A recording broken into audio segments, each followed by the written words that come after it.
Bom dia, pessoal! Nós hoje vamos falar de estratégias de leitura, os recursos coesivos, professora Alena Cairo.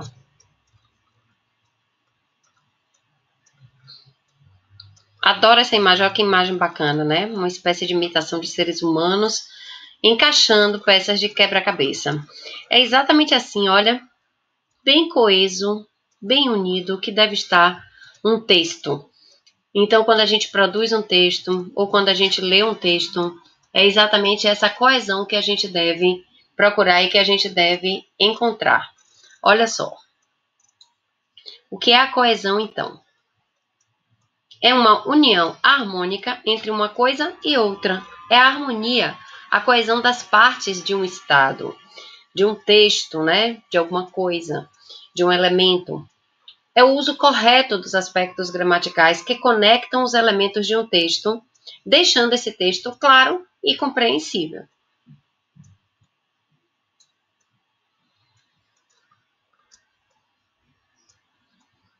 Olha outra imagem, né, que mostra para a gente bem a importância dos elementos de coesão, a importância, né, de cada um estar unido ao outro para que se faça esse todo harmônico aqui. Então, se a gente usa como uma metáfora e imagina que isso aqui é um texto, a gente vai ter a exata noção do quanto é importante cada bracinho desse, ó, cada pedacinho, cada palavra, cada conectivo, cada ideia, cada substantivo escolhido, cada adjetivo. Então, cada parte do texto ela é importante para que realmente se faça um todo coerente, um todo coeso. Embora a coerência e a coesão elas não tenham uma relação absoluta, certo, entre si, elas têm uma relação muito afinada entre uma e outra, né?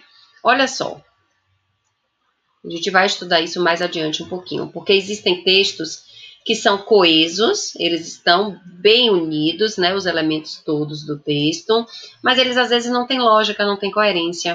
Enquanto que a gente tem também textos sem coerência nenhuma, né, e com coesão, e o contrário também.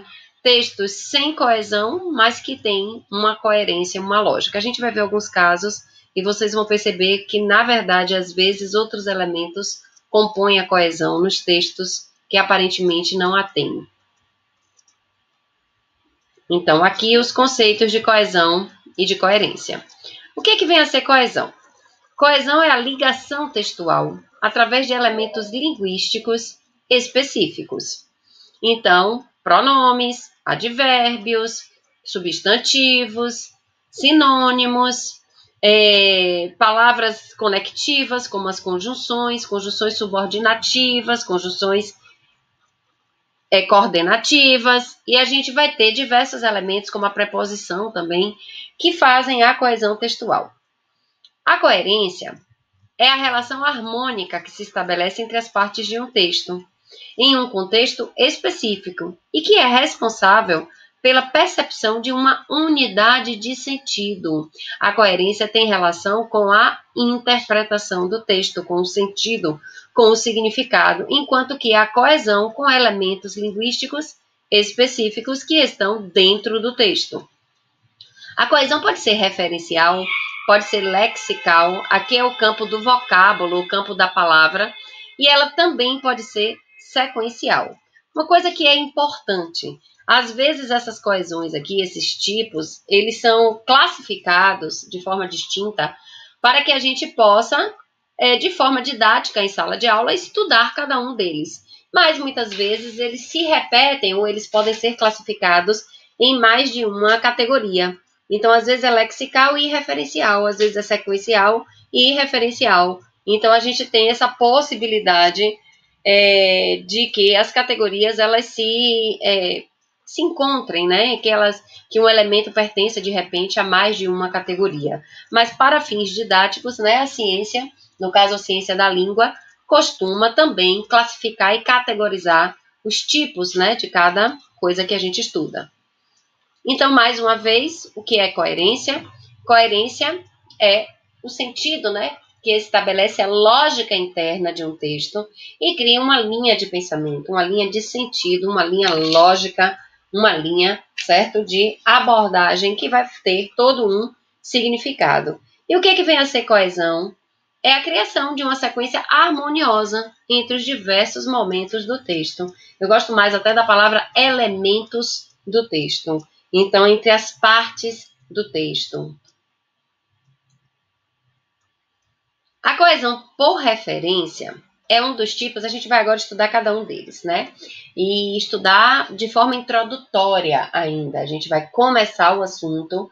Então, não se preocupem, não queiram decorar tudo de uma vez só, certo? A gente vai começar a estudar, a gente vai fazer exercícios, a gente vai errar, a gente vai acertar, até que a gente domine esse conteúdo de uma forma satisfatória. Olha só, então não precisa ninguém ter medo do assunto. A coesão por referência é um dos tipos mais utilizados em um texto. Graças a ela, evitamos repetições de termos, descuido que pode tornar desagradável a leitura de um texto. Eu odeio filmes em que os leões comem os homens. Como um animal pode matar uma vítima inocente? E aí o Garfield pensa, explique isso à galinha que você comeu no jantar. Bem bacana, né? Então aqui o que a gente tem de interessante? Eu vou trabalhar apenas com um elemento nesse quadrinho aqui, tá? A palavrinha isso, observa só, ela evita que o gatinho, certo, repita toda essa informação anterior proferida pelo John. O gato não precisa dizer de novo, explique a galinha que você comeu no jantar, que você odeia filmes em que os leões comem os homens e que você não entende como um animal pode matar uma vítima inocente. Então, bastou o pronome isso para substituir toda a informação anterior. Seria enfadonho, seria chato, seria cansativo a gente ver essa repetição de todo o texto, de todos os termos, né, de forma até desnecessária. Então, por isso, a coesão ela evita, né, essa leitura desagradável. A gente pode pensar aqui, por exemplo, quando as crianças são bem pequenas e quando elas aprendem a escrever. Elas vão fazer a escrita de textos recorrendo a situações de repetição, porque no início o vocabulário é muito restrito e elas não dominam completamente as estruturas gramaticais da língua e as possibilidades textuais, né, com maestria.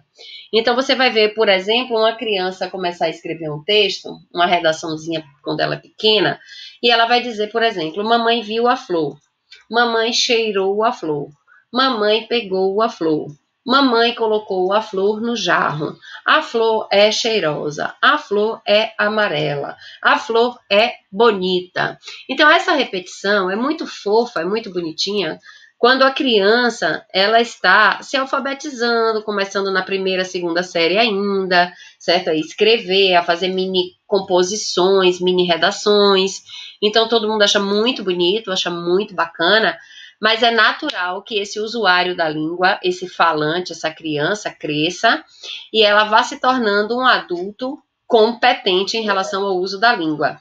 E isso vai se dando através de estratégias, inclusive de estratégias de coesão, em que o aluno ele vai aprendendo, a criança, o aluno, né, o adolescente, ele vai aprendendo que é possível, por exemplo, evitar repetições de termos com sinônimos. É possível evitar repetições de termos usando pronomes.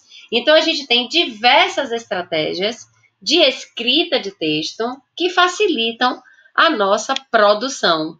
E é a essas estratégias que nós devemos recorrer se quisermos ser bons comunicadores, né? Tanto de forma oral quanto de forma escrita, né? A palavra escrita também. A coesão lexical, ela ocorre por meio do emprego de sinônimos, de pronomes hipônimos ou heterônimos. Observa só isso aqui. Ei, mãe, eu vou fazer parte da peça da escola. Eu vou ter uma fala e tudo mais. Isso é maravilhoso, Calvin. É uma grande peça dramática. Minha personagem vai fazer todo mundo ficar em lágrimas até o fim do segundo ato. Qual é a peça? Nutrição e os 4 grupos alimentares. Eu sou a cebola. Então é super engraçado, né, no final, porque a gente vê que é só uma peça de ciências que não parece ser esse grande ato dramático de Shakespeare, como ele está levantando a hipótese aí, né? É uma peça que vai ser feita no colégio, que pode ser muito bacana também, lógico. Mas, enfim, né, quebram a expectativa da gente no final. E se vocês observarem, como é um diálogo entre duas pessoas, naturalmente a gente vai ter a repetição aqui da palavra peça, ó. eu vou fazer parte da peça da escola. Aí ele diz, é uma grande peça dramática. A mãe pergunta, qual é a peça? Então, assim, ele poderia, por exemplo, se não fosse um caso de fala dinâmica, como está ocorrendo aqui, usar simplesmente uma substituição de termos aqui, ó. Ao invés de uma grande peça dramática, ele poderia dizer é um grande drama. Um grande drama já substituiria a repetição da palavra peça. Só que repetições, elas são naturais na fala. Até numa aula, né? Mesmo o professor preparado, mesmo o professor com um discurso científico para trazer para os alunos, ele repete muitas vezes as mesmas coisas, as mesmas palavras, com a função de que o aluno aprenda, com a função de ser enfático e também, muitas vezes, porque a fala faz com que a gente repita naturalmente alguns vocábulos com menos maestria do que a escrita. Na escrita, a gente já precisa prestar muito mais atenção. Vocês observem que na fala da mãe aqui, ó, ela usa de novo um pronome, ó. Então, isso é maravilhoso. O que é maravilhoso, certo? Que ele vai participar da peça da escola. Então, ela não precisa dizer, você participar da peça da escola é maravilhoso, Calvin. Então, a coesão lexical se dá através de um pronome que já substitui toda a informação anterior. Vamos que vamos. Então, essa coesão é a coesão, o mecanismo que se baseia na repetição da mesma palavra ao longo do texto ou na sua substituição por outras palavras que com ela se relacionam em termos de hierarquia, equivalência ou oposição semântica, de modo a constituir uma rede semântica, uma rede de significados adequada ao tema desenvolvido. É o caso, por exemplo, quando nós temos que fazer uma redação. Se a gente tem que fazer uma redação sobre a corrupção política, por exemplo, vocês observem que a gente seleciona palavras. Se em todos os parágrafos nós falarmos corrupção política, corrupção política, corrupção política, o texto vai ficar extremamente pobre, né? Extremamente repetitivo, e ele provavelmente não terá uma excelente nota. Então, o que a gente pode fazer? Bom, a palavra corrupção pode ser substituída por desonestidade. Ela tem relação com roubalheira, ela tem relação com desvio de verbas. Então, a gente vai fazendo seleções de palavras que tenham equivalência semântica, que façam parte de uma rede semântica, uma rede de significados. E a gente pode também pegar o termo política, corrupção política, e acrescentar políticos, acrescentar corruptos, já que o tema é esse, acrescentar governantes, acrescentar administradores públicos. Então, são diversos os recursos que a gente tem para criar essa rede semântica. Um outro tipo de coesão é a coesão por substituição, em que são empregadas palavras e expressões que retomam termos que já foram enunciados através da anáfora ou que anunciam termos que serão anunciados ainda por um processo de catáfora.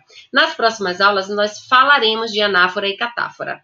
Nesse momento inicial, a gente está apresentando o assunto, certo? E eu não vou detalhar especificamente cada uma dessas estratégias, tá? A anáfora é quando a gente tem uma referência anterior e a catáfora quando a referência vem depois. Por exemplo, certo?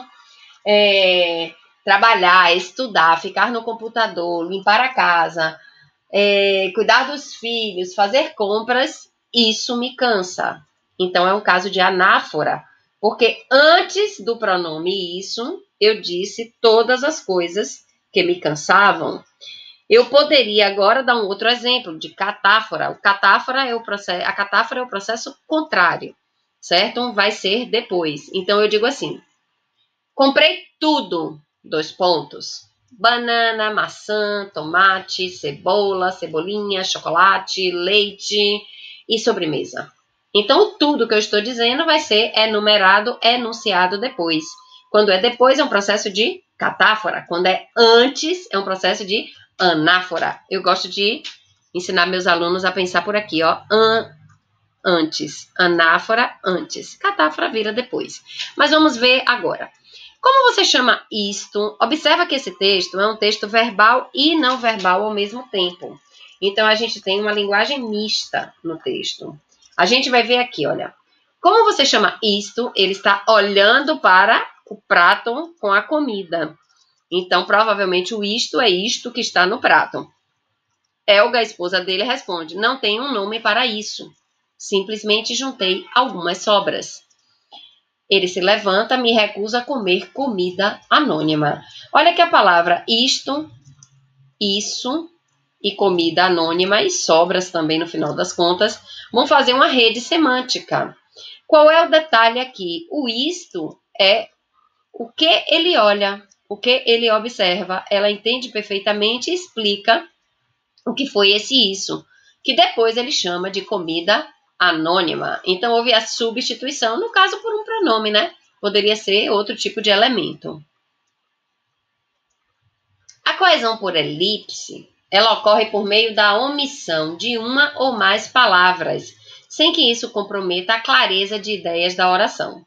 Então, o que é que vem a ser elipse? Elipse é o caso do oculto. A gente pode ter, por exemplo, um sujeito oculto. Na hora que eu digo, fomos à academia. Quem foi à academia? Nós. Está oculto, é um caso de elipse, mas todo mundo percebe pela desinência verbal. Na hora que ele diz aqui, ó, pensei que você tinha consertado. Quem pensou foi o próprio falante. A gente vai ter uma outra elipse. Quem conserta, conserta algo. O que era que deveria ter sido consertado? Não está escrito, né, no balão. Não foi proferido como fala, não foi dito. Mas a gente percebe claramente que o que foi consertado, o que deixou de ser consertado, na verdade, foi o barco. Provavelmente um furo, uma avaria, algo quebrado, algo dessa natureza. Então, a omissão de termos, às vezes, não é um recurso de prejuízo ao texto, nem de prejuízo à coesão, porque a omissão, às vezes, é bacana, inclusive, para que o texto faça mais sentido. Ou a gente percebe simplesmente pelo contexto inteiro qual é o termo omisso e ele não não causa um prejuízo de coesão. A gente vai ter nesse caso aqui uma coesão por conjunção. É um outro caso em que a gente vai se deter muito esse ano já. Este no 8º, no 9º e depois no ensino médio. A coesão por conjunção é o tipo de coesão que possibilita relações entre os termos do texto através do emprego adequado de conjunções. As conjunções, elas são um elemento de ligação por natureza. O próprio nome já diz, ó, conjunção, serve para juntar. Serve para unir. Descobri que sou vegetariano. Legal, mas eu como vegetais que foram transformados em gazelas. Bom, aí quando ele se toca no terceiro quadrinho, ele sai correndo, né? Ela, a gazela aqui, né? Sai correndo ela. Então, olha só, a piada está em que ela come vegetais gramados, né? Enfim, e aí o leão quer comer o vegetal através do próprio animal, no final das contas, né? Ele vai se alimentar da carne do animal. Olha só, descobri que sou vegetariano. Legal. Olha só aqui a coesão, ó. Mais uma coesão de oposição. Eu sou vegetariano, mas eu como vegetais que foram transformados em gazelas. Então, o que aconteceu? Houve a coesão textual, a junção das ideias que deu sentido ao texto todo, no final das contas. Esse tipo de coesão, a coesão por conjunções, a gente vai super estudar já esse ano. As conjunções que podem ser coordenativas, podem ser subordinativas, podem ser integrantes, são diversas. A gente vai estudar as mais importantes para a interpretação de texto, inclusive percebendo como é que a gente consegue entender melhor os textos através dos recursos coesivos. Para a gente finalizar, eu vou só deixar uma amostrazinha grátis aqui dos mecanismos de coesão através de conjunções coordenativas, porque elas são bem fáceis. As aditivas dão ideias de adição, de soma. As adversativas, uma ideia adversária, uma ideia oposta, de oposição. As alternativas, uma ideia de opção, de alternância, de alternativa.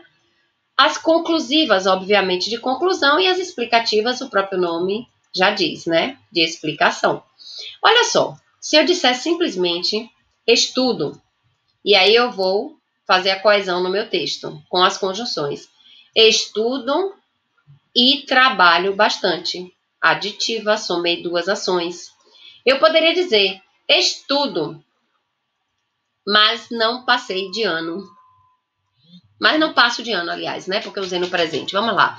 Estudo, mas não aprendo. Então, se eu estudo, eu deveria aprender. Então, eu coloquei aqui uma ideia que é oposta à ideia de estudar, que foi a ideia dita antes. Então, estudo, mas não aprendo. Eu poderia dizer uma alternativa, ou estudo ou vejo Netflix. Então, quer dizer, olha, ou uma coisa ou outra, uma alternância. Conclusiva, né? Estudo, logo, tiro notas boas. Então, tiro notas boas. A explicativa, no caso, estude, que você passa. Então, a gente tem diversas opções para fazer esses elos, essas ligações, essa fusão dos elementos do texto de forma coesa. Um beijo, até a próxima aula. O nome do nosso assunto é esse aqui: estratégias de leitura de recursos intratextuais, elementos coesivos e semântica significados textuais. Um beijo e até a próxima.